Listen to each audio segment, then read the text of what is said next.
కృష్ణ తన date of birth చెప్పాడు. మీ రాశేదండి? సింహరాశండి. మీ నక్షత్రం?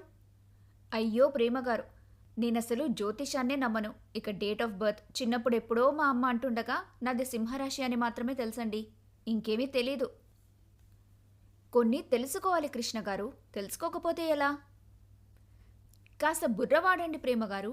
నేను జ్యోతిషంనే నమ్మనంటుంటే ఇక నాకు వాటితో పనేముంది చెప్పండి? "హ్మ్, ఏంటండి కాస్త మెల్లగా మాట్లాడేసరికి చనువు ఎక్కువ తీసుకుంటున్నారు? ఏం?" అన్నది ప్రేమ కాస్త కోపం నటిస్తూ. అయ్యో, అలాంటిదేం లేదు ప్రేమగారు. నేను వాటిని నమ్మనని చెబుతున్నాను అంతే. కృష్ణ మళ్ళీ అమాయకంగా అన్నాడు. అయితే మీరు సింహరాశా అండి? అవును ప్రేమగారు, నాది సింహరాశిని. మా అమ్మ అంటుండగా విన్నాను అంతే. అయితే మీరు ఏ జంతువండి? ఈ ప్రశ్నకు కృష్ణ ఉలిక్కిపడి, నేను మనిషినండి బాబూ, జంతువుని కాదు అన్నాడు. అలా కాదండి, ప్రతి ఒక్కరి పేరు మీద ఒక జంతువు ఉంటుంది. అది మీరు ఏది అని అడిగాను అంతే. ప్రేమగారు, అవేవో నాకు తెలియదు కానీ మీకేం ఇన్ఫర్మేషన్ కావాలో బేస్డ్గా కొన్ని ప్రశ్నలు ప్రిపేర్ చేసి నాకు మెసేజ్ చేయండి. ఇక్కడ ఎవరైనా స్వాముంటే వాణ్ణి అడిగి ఫిల్ చేసి పంపుతాను. "ఉమ్, అలాగేలేండి" అని ప్రేమ కాల్ కట్ చేసింది. కాసేపటికి కృష్ణ మొబైల్కి ఒక మెసేజ్ వచ్చింది. దాంతో అతడి డేట్ ఆఫ్ బర్త్ తీసుకొని ఒక పూజారి దగ్గరకు వెళ్ళి ఆ మెసేజ్లో ఉన్న ప్రశ్నలన్నింటికీ సమాధానాలు ఫిల్ చేసి పంపించి తాను కూడా తిరిగి రూమ్కి చేరుకున్నాడు. ఇంతలో ప్రేమ నుండి మళ్ళీ ఫోన్ కాల్ వచ్చింది. కృష్ణ ఫోన్ లిఫ్ట్ చేసి, చెప్పండి ప్రేమగారు అన్నాడు. నేను ఒక స్వామికి మన జాతకాలు చూపించి సరిపోతాయా అని అడిగానండి. అయితే ఆ స్వామి మీ నోటి దురుసు కోపం కాస్త తగ్గించుకుంటే మన పేరు సూపర్గా ఉంటుందని చెప్పాడా? అరే, యాజ్ ఇట్ ఈస్గా చెప్పేశారు. మీకెలా తెలుసు? మీరు కూడా అక్కడ స్వామిని అడిగారా? నేనసలు ఈ జాతకాలే నమ్మనని చెప్పాను కదండి.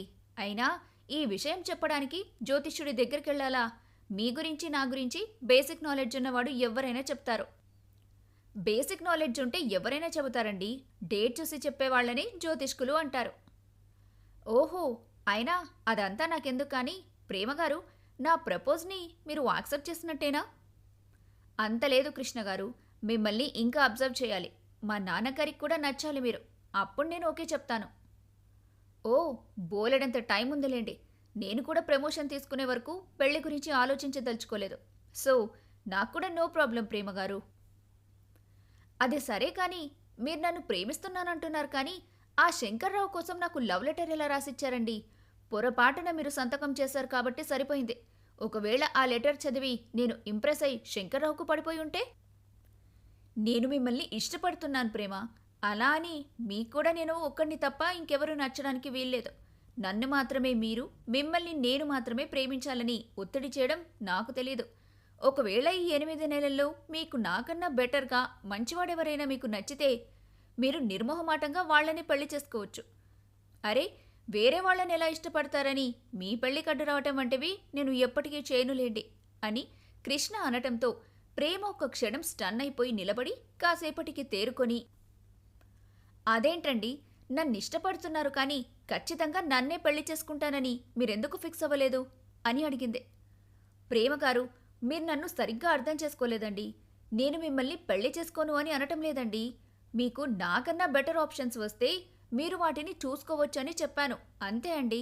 నేను మాత్రం మీకు నేనంటే ఇష్టమున్నా లేకపోయినా మీకు పెళ్ళయ్యే వరకు మీకోసం ఎదురు చూస్తానండి అని కృష్ణ అనటంతో ప్రేమ ఈయనేంటి ఇలా మాట్లాడుతున్నాడు, ఇంతకీ తను నన్ను ప్రేమిస్తున్నాడా లేదా అని ఆలోచిస్తూ ఉండగా బయటకు వెళ్లిన ఆమె నాన్న చెంచిరెడ్డి ఇంటికి రావటంతో, సరే అండి, నేను మళ్ళీ ఫోన్ చేస్తాను అని ప్రేమ ఫోన్ కట్ చేసింది.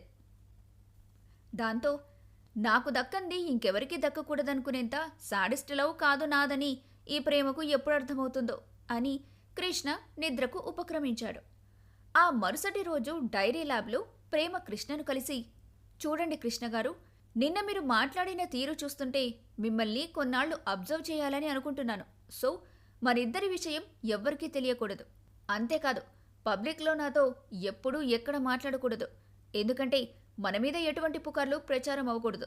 సరేనా అని అనింది. దీనిలో యాక్సెప్ట్ చేయకపోవడానికి ఏముంది ప్రేమగారు? మీరు చెప్పినట్టే మీకు నచ్చినట్టు అబ్జర్వ్ చేసుకోండి. నాకేం అభ్యంతరం లేదు అని కృష్ణ కూడా ప్రేమ కండిషన్స్కి ఒప్పుకున్నాడు. ఆ రోజు నుంచి ప్రేమ కృష్ణను అతడి ప్రవర్తనను అబ్జర్వ్ చేయడం మొదలుపెట్టింది. అతడు తెలిసి చేస్తాడో తెలియక చేస్తాడో కానీ అతడి చేష్టలు మాటలు ప్రేమను కన్ఫ్యూజ్ చేస్తూనే ఉంటాయి.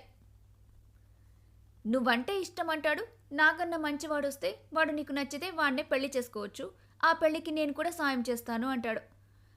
ఫోన్ చేస్తే వాళ్ళమ్మతో కూడా సరిగ్గా మాట్లాడాడు. అలా అని బంధాలకు విలువివ్వడేమో అనుకుంటే తెలిసిన వారు ఎవరైనా కష్టాల్లో ఉంటే చేతనైన సహాయం చేస్తాడు. అలా తాను రోజూ కరీస్ తీసుకునే ఆమె కూతురు స్కూల్ ఫీజు అవసరమై ఇబ్బంది పడుతూ ఉంటే అతడే ఆ డబ్బు సర్దుబాటు చేసి సాయం చేశాడు. ఇలాంటివి ఇంకా బోలెడన్ని చూసిన ప్రేమ ఒకరోజు కృష్ణను మాట్లాడడం కోసమని సాయంత్రం పార్క్కి రమ్మంది. ఆ సాయంత్రం పార్క్కి వెళ్లిన కృష్ణ ఒక మూలన బెంచ్ మీద ప్రేమ కూర్చొని కనబడింది. ఆమెను చూడగానే కృష్ణ కాస్త నవ్వుతూ, హలో ప్రేమగారు, పార్క్కి రమ్మన్నారు, ఏంటండి విషయం అని అడిగాడు. ఏమీ లేదండి కృష్ణగారు, 4 నెలల నుండి మిమ్మల్ని అబ్జర్వ్ చేయగా నేను గమనించిందేంటంటే మీరు మంచివారే కానీ మీకు మీ ఫీలింగ్స్ని మాటల్లో ఎక్స్ప్రెస్ చేయటం రావటం లేదు. మీ మాట తీరు కాస్త మార్చుకుంటే బహుశా మీకు నో చెప్పే అవకాశం లేదు అని ప్రేమ అనగానే ఎస్ అంటూ కృష్ణ కాస్త విజయానందంతో అరిచాడు. హలో కృష్ణగారు, అంత సంతోషపడిపోకండి, మీరింకా నాకు పూర్తిగా నచ్చలేదు. ఒకవేళ నాకు నచ్చినా మా నాన్నకు నచ్చలేదనుకోండి, అప్పుడైనా మీరు డ్రాప్ అవ్వాల్సిందే. సో నా మీద ఎక్కువ హోప్స్ పెట్టుకోకండే. ప్రేమగారు, నన్ను మీరు మీకు నచ్చినట్టు మార్చగలరనే నమ్మకం నాకుందండి. ఇకపోతే మీ పేరెంట్స్ నాకు నో అని చెప్పే ఛాన్స్ లేదండి. ఎందుకంటే నేను చెడ్డవాణ్ణి కాదు, చెడు అలవాట్లు లేవు, పైగా ఇద్దరి క్యాస్ట్ ఒకటే. సో వాళ్ళు నో ఎందుకు చెబుతారండి? ఇంకా జాతకాలు కలవడం అంటారా? మీరు ఆల్రెడీ ఎవరికో చూపించాను, ఇద్దరి జాతకాలు బాగా సరిపోయాయని మీరేగా చెప్పారు. ఇంకా నన్ను రిజెక్ట్ చేయడానికి రీజన్స్ ఏముంటాయండి? ఏమో కృష్ణగారు, నేను నా పరిస్థితి చెబుతున్నా అంతే. అది సరే కానీ ఇక నుండి మీరు నన్ను గారు గీరు అండి అని పిలవకండి, ప్రేమ అని పిలవండి. అలాగే ప్రేమగారు. అదిగో మళ్ళీ గారు. సారీ ప్రేమగా. సారీ అండి, గారు అనబోయాను. ఆ మాటకు ప్రేమ తల మీద చిన్నగా కొట్టుకొని, అండి అనాల్సిన అవసరం లేదని చెప్పాను కదా, మన మధ్య ఇక సారీ థ్యాంక్స్ ఇలాంటివి కూడా అవసరం లేదు, జస్ట్ నార్మల్ ఫ్రెండ్స్లా మాట్లాడండి. అలాగే ప్రేమ, కానీ ఇంత సడన్గా మారిపోవాలంటే నా వల్ల కాదు, కానీ ఒక 2 రోజులు టైం ఇవ్వండి. అదిగో మళ్ళీ అండి అంటారేంటండి? అబ్బా ఇక అననులే ప్రేమ. మరి నువ్వు నన్ను అండి అనొచ్చా? మీరు నాకన్నా పెద్దవాళ్ళు కాబట్టి మేము మర్యాదగానే మాట్లాడాలి. కాబోయేవాణ్ణి అరే ఒరే అంటారా ఎవరైనా? మరి డైరీలో అలా మాట్లాడతావెందుకు?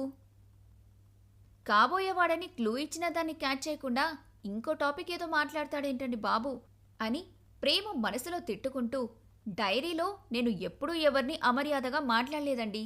నాతో ఎవరైనా వంకరగా మాట్లాడాలని చూసిన వారికి కాస్త కోపంగా మాట్లాడతాను అంతే. ఆ మాత్రం కోపం చూపించకపోతే మీ మగాళ్ళు అసలు బ్రతకనిస్తారా మమ్మల్ని అని కాస్త కోపంగా అందే. సరేలే, ఇప్పుడు నేను ఏమంత వంకరగా మాట్లాడానని నా మీద కోపం చూపిస్తున్నావు? బాబూ మీకో నమస్కారం, మీ మీద కోపమేం లేదు, కానీ ఇక నుండి రోజు డ్యూటీ అయిపోగానే ఒక అరగంట ఇదే పార్క్లో ఇక్కడే కలిసి మాట్లాడడానికి రావాలి, ఓకేనా? అలాగే మేడం, తప్పకుండా వస్తాను. ఇంకా ఈ రోజుకు ఇది చాలే, రేపు కలుద్దాం, బాయ్ అని చెప్పి ప్రేమ తన ఇంటికి బయలుదేరింది. సరేలే అని కృష్ణ కూడా తన దారిన తాను పోయాడు.